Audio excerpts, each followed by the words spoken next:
Hey guys, welcome to the Golden Years Fitness Program provided by United Healthcare and Renew Active. This program is great for those that want to improve their balance to avoid falls, maintain independence, stay out of the hospital, and even have the strength and vitality to play with their grandkids. So in the following videos, we'll cover assessment tools that helps guide you in the right path that fits your specific needs to improve the range of motion, improve strength, and improve your active lifestyle. So stay tuned, follow the videos one at a time, take notes along with the program provided, and we'll have some fun. See you on the other side. Hi guys, so in this video, I want to cover our overhead reach assessment. So the biggest thing on this test, as well as the shoulder abduction test we have, is that we want the lower back, the butt, the shoulders, and the head against the wall. Your feet can be a foot away, knees can be bent, arms are straight on this. So ideal, while keeping the shoulders down and back, head against the wall, we want to be able to raise up and touch our thumbs to the wall. If you're not able to do that, that is an indication of a length issue, which we can cover stretches in addition to your strength conditioning plan. Okay, so if there's any shoulder elevation, or if there's maybe a bend in the elbow, if there's any pain or discomfort associated with this, this helps me evaluate some exercises that you can implement within your program. Hey guys, so this video we're going to cover our shoulder abduction test. So I'll show you a couple different angles on this so you understand what's going on and how to evaluate and what to understand when it comes to implementing stretches within your program. So range of motion, as well as strength, as well as cardiovascular endurance is all important when it comes to fulfilling your daily lifestyle. Okay, so abduction test. We want to be against the wall. Your feet can be a foot away.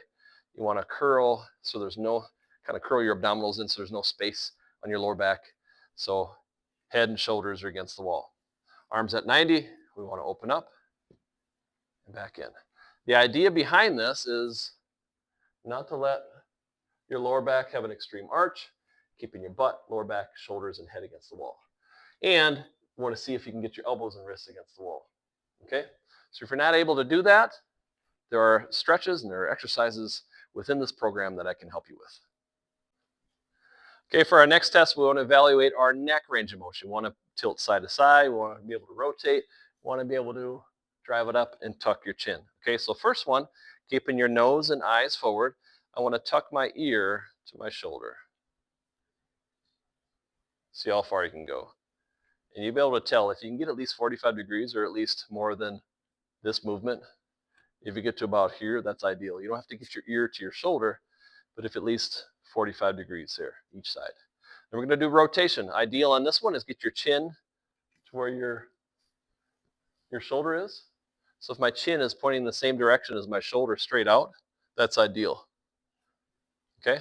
And next one up and down without much restriction. Hey guys, welcome to the squat assessment. In this test, I want to evaluate what your ankles, your knees, your hips, and your upper body are doing. Okay, so I want good amount of even pressure on your toes and your heels. You want to be able to, before you do this test, you want to rock on your toes, you want to rock on your heels. You want to feel what that feels like. If I'm rocking forward, I can feel my toes really start to engage and grab the floor so I don't lose my balance. And then same thing, if I'm following my heels, I'm going to start kind of wobbling. So I want to be right in between that. So I want to spread your toes. Do this preferably without shoes on if you're at home, okay, doing this test. And about shoulder to hip width apart. So what you're going to do is you're going to have your hands forward. You're going to squat down as deep as you can. And then back up. So what you're going to do to evaluate is how much you're shifting forward, how much you're shifting back. Am my knees coming in? If I'm shifting to side. From a side angle, I want to squat down as deep as I can. Preferably where my knees are at 90 degrees or my hips are right below parallel. So again, down as deep as I can, good control, come back up. If this helps throughout the process of your assessment, you can record a video just like you're doing here. Show me a couple reps here in front. Show me a couple from the side. Show me a couple from the back.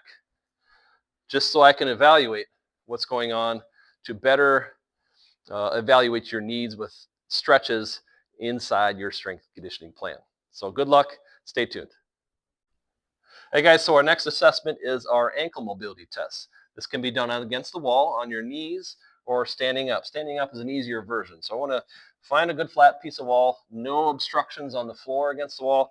I want to turn sideways so my foot helps me evaluate how far away to go with my toe. So right there, I go that far away. While keeping my heel down, I'm going to drive my knee past my toe. If I can get to the wall, that's optimal. If I can't quite get to the wall, if I feel restriction, if I feel tightness, there's some exercises we can do to help open up that calf to where we can improve that ankle dorsiflexion and plantar flexion for our gait and for our daily activity. Okay, so try both sides, evaluate, take notes on this so we can move from there within our strength conditioning plan. So our next test, we want to evaluate our hamstring length. So what we're going to do is we're going to find a quarter of a wall, anything that is free enough in space for you to put your leg up in the air against the wall. We're going to evaluate and see if you can get that leg to 90 degrees. So just like our ankle test against the wall where we keep our heel down and drive the knee past your toe to the wall, same idea goes here. If you can get that whole leg up to at least 90 degrees, that's ideal. If you can't get to 90, say, I couldn't get to 90 degrees. That way it helps me evaluate what stretches and what exercises to do to help you improve that range of motion. Okay, so here we go. I'm going to line up my hip bone to where the corner of the wall is. So it's the hip away from you. Line it up. Hip bone is here on the corner. Raise the leg up while keeping this other leg flat on the floor. Okay, that's another important part. So we're going to raise it up. Hold there for a couple seconds so I know that I can maintain that range of motion. Leg straight, leg straight.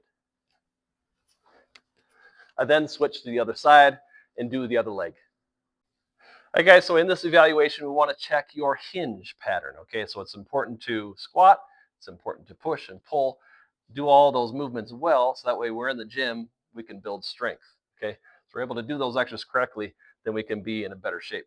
Okay, so we're gonna 1 foot away from the wall here. That's my distance from the wall, hip width apart. So what I want to do is I want to soften my knees. I want to pretend as if I'm pushing my hips straight to the wall. So if I have handles like dumbbells on my side, I'm going to push my hips straight back.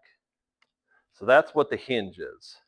So I want to evaluate on how well you can do this because you're able to utilize your hamstrings and your glutes correctly. All right, guys, my next evaluation is torso rotation. So on this one, you're on the floor or on your bed, lying on your side. My knees are at 90 degrees. They're together and against the floor. So the idea we want here is while keeping these down and fixed in that position, I want to be able to see if I can rotate to where I drive my shoulder blades to the side. If I can get my right shoulder blade, like I'm here, I'm rotating my side to the right. If I get that right shoulder blade down, that's ideal. Then I check the other side, knees up at 90 degrees, fixed in this position, hand on your chest, open up, rotation, exhale. And simply to make note on this, say, couldn't get my shoulder blade to that side on rotation. You can be different on either side. So my left side I couldn't get down, but my right side could. As much notes as you can on each of these evaluations. Hey guys, Corey here. Welcome to our 3-minute step test. During this 3-minute step test, all you're going to need is a set of stairs. You're going to use the bottom step. Ideally, we want to go 3 minutes on this test to measure our cardiorespiratory fitness. It's an evaluation to let me know in our program where you should start. We want to be progressive in nature, so we want to make sure we're starting slow and building up. Okay, so you find your bottom step, find a timer, your phone or your stopwatch, and I press go. If you can only go for a minute or 2 minutes, that's fine, as long as we record that. So let's say I measure my reps I do in that amount of time. And at the end of the 3 minutes, I sit down, I reset my timer, and I see how many beats in a minute. Okay? We want to measure 2 things. So we want to measure how many steps you did in 3 minutes. Okay? And at the end, sit down for the whole minute, count how many beats of your pulse you can measure. Okay? So if you have any questions, let me know. That's one thing we want to evaluate in our cardiovascular testing for this program. Next up is our squat test. So you can grab a weight, or this can be with no weight at all. Again, just like the other tests, as long as we measure consistently, the second time we do this down the road of our program, that's how we see result. Okay, so if we are used to doing squats with a 10-pound weight, try that, see how many reps you can do in 30 seconds. So this, just like our push-up test, you want to do reps for 30 seconds. So you record how many reps you did, and we'll go from there on and reevaluate down the road. Okay, so your second step on your chair or your stairwell, back up, 1, 2, and you count as many reps as you can in 30 seconds. So just like I did, or you can hold on to a med ball or weights that you have. Anything that you can do to complete, just like the step test and the push-up test. You don't want to be too overbearing starting off, especially if you haven't done a routine in a long time or ever, but you want to be able to complete the test and see improvement down the road after we've gone through a program. So all this is just to evaluate where you're at now, so I can prescribe something that fits for you and you can progress nicely. Hey guys, Corey here. Welcome to our push-up test. On this test, we can go on our knees or our toes, whatever is comfortable for you, whatever you've done in the past. You want to do something right now that you know you can complete. You can practice for a few reps if you want, make sure you're fresh, recover, and then do the test. All you need is a timer, a stopwatch, or a phone ahead of you, and then you go ahead for 30 seconds to record as many reps as you can. So for example, I'm on my toes. I go all the way down, touch my chest and my hips at the same time, and then I go all the way up. If I'm on my knees, I go down to my knees, touch my chest and my hips at the same time. Okay? So down and up is 1 rep. See how many you can complete in 30 seconds. And we also have a version on the steps that I'll show you in a second that you can do without actually getting down to the floor. So stay tuned. So here we have our version on the stairs. So you're standing on the edge before the first step. You work up maybe 3rd or 4th step and you do your push-ups. So here, back up, touching your chest. When you're completed, you can go down to 1 knee and you can transition out of this fairly easily.